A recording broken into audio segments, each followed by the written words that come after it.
This is the Trinity, my new drill-powered joinery tool.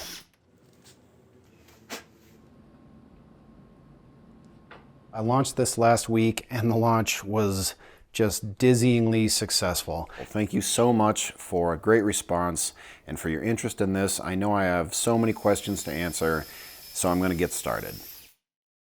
I decided to design and make a hamper. That's what all of this stuff is for. These dowels will be a feature. This will help me answer some of the most interesting questions I got in your feedback on the Trinity design. I'll get to all of them as they come up along the build. Using the Trinity has got me thinking about lots of different furniture designs. This hamper is just the first example. Let me show you the full design. Those center panels are going to be book matched, and you see the dowels are going to span the frame so that they complete the body of the hamper. I actually thought of this design when I saw this comment. The viewer wanted a pin that could be put into the face of Trinity so that it could be used to drill a row of holes for shelf pegs and get it done faster than any other method. Clearly, the hamper project requires a row of equally spaced holes to accept the dowels. So I thought I'd make a jig for the Trinity to make those holes in a way very similar to what that viewer was wanting. But before I started that, I needed to make the frame. I decided to go with dimensions of 40 millimeters by 40 millimeters for the frame itself. Yes, I'm making this piece in metric. Now, many of you may be wondering, metric? Andy never builds in metric, and it sure didn't sound like the Trinity was going to be in metric. That's all true. It did not sound that way, but I'll be answering all of your metric questions soon, and I think you're going to like a lot of what I have to say. For now, I would just like to give some credit to Grizzly for including both metric and imperial on their scale. You're a real class act, Grizzly. I appreciate that. Unlike some people. It's kind of rude. This is not a very hard jig to make. I've got a piece of 1/4 inch Baltic birch in place where I need it, and I glue a couple of hardwood blocks to the plywood right next to the side stops.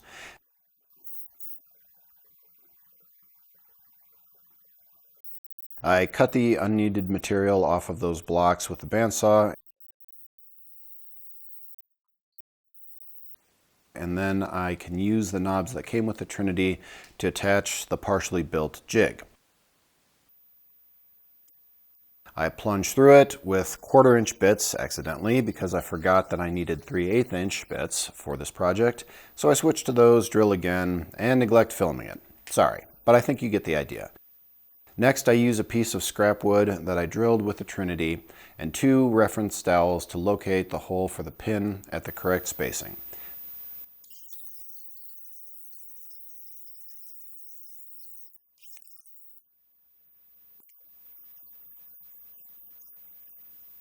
I glue that pin in place and the jig is ready to go. One hole at the beginning of the row starts me off. I put the pin in that hole, drill 3 new holes with the Trinity, move over 3 spaces, and repeat till I'm done.